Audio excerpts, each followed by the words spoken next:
It's May 6th, 2010. You're sitting at home, checking on your phone how your stock portfolio is doing. iPhone 3GS to be unnecessarily specific. While taking a sip of your third coffee of the day, all of a sudden, the market plunges faster than your will to live during a family reunion. That's pretty much what happened during what's now known as the flash crash. And guess what? A guy sitting in his bedroom in his parents' house in West London had a lot to do with it. This guy? Navinder Singh Sarao, a man who's about as far from Wall Street as a cowboy from a vegan convention. Yet, somehow, he managed to shake up the financial world like it was nothing. This is how Sarao toppled the stock market from the comfort of his pajamas. Before the financial world knew him as the man behind one of the most infamous market crashes in history, Sarao was just your average Londoner, trying to survive each day without getting stabbed. Well, not quite average. He was known for being extremely good at math, socially awkward, and fiercely independent. He was diagnosed with autism. Picture a guy who was obsessed with numbers, but not exactly interested in living the high-flying life of a Wall Street trader. Sarao was more into hanging out at home, doing his thing, and keeping a low profile.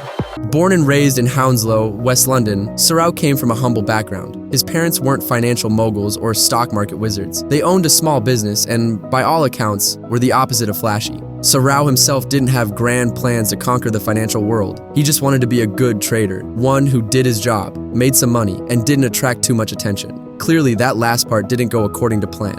Now, what exactly happened on the infamous day of May 6, 2010? The Dow Jones Industrial Average, one of the most important stock market indexes in the world, suddenly drops by about 1,000 points in just minutes, wiping out nearly $1 trillion in market value before rebounding just as quickly. It was like someone had hit the panic button on the market. Everyone was losing their minds, but no one knew why. Traders were glued to their screens, watching stock prices plunge as though the market had been transported to the Twilight Zone. Stocks like Apple were crashing faster than a kid's sugar high after Halloween night.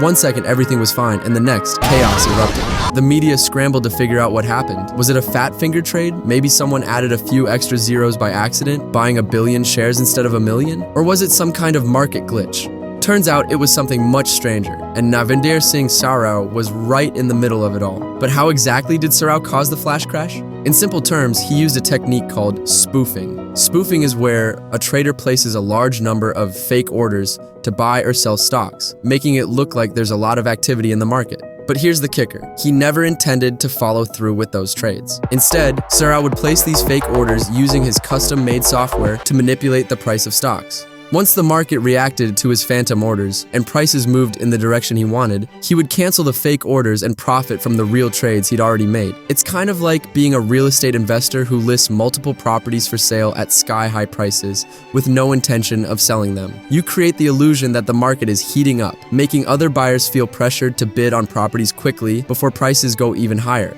I mean, this was just a comparison, but it wouldn't happen in real life, right?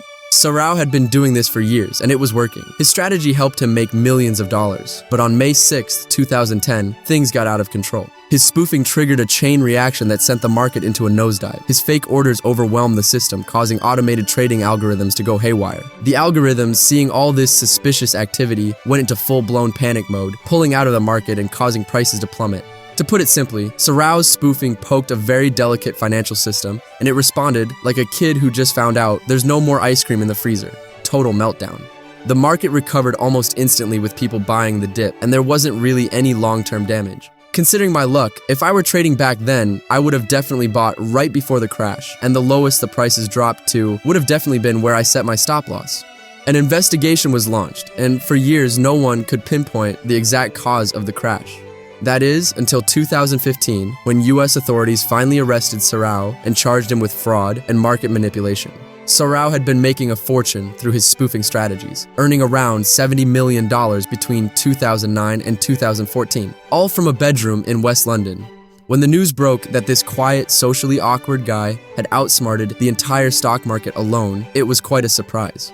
There were all kinds of theories, including that it was due to spoofing, but everyone was expecting it to be a large, organized group and not a random guy in his mom's basement. Sarao didn't see himself as a criminal mastermind. During his court proceedings, he claimed he didn't fully realize the extent of his actions or the chaos they caused. But here's the thing, many think of Sarao as a hero because he, as a lone trader working from his bedroom, outsmarted Wall Street giants and exposed vulnerabilities in the financial system during the flash crash.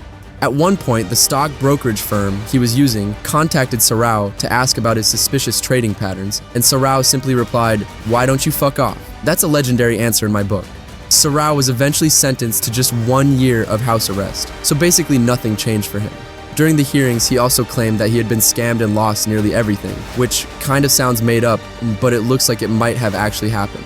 I secretly hope that he still has a nice stash of money somewhere. The flash crash led to new regulations aimed at preventing spoofing in similar forms of market manipulation. Today, regulators and exchanges use more sophisticated tools to detect suspicious trading activity, so the odds of a repeat performance from someone like Sarao are much lower. But still, the fact that this could happen at all shows just how vulnerable even the most powerful financial systems can be, and similar things are still happening for sure. Not that I know anything about that. What do you think about Sarao? Is he a hero, or should he be locked away? Comment below. Please click the like and subscribe buttons before watching the next video.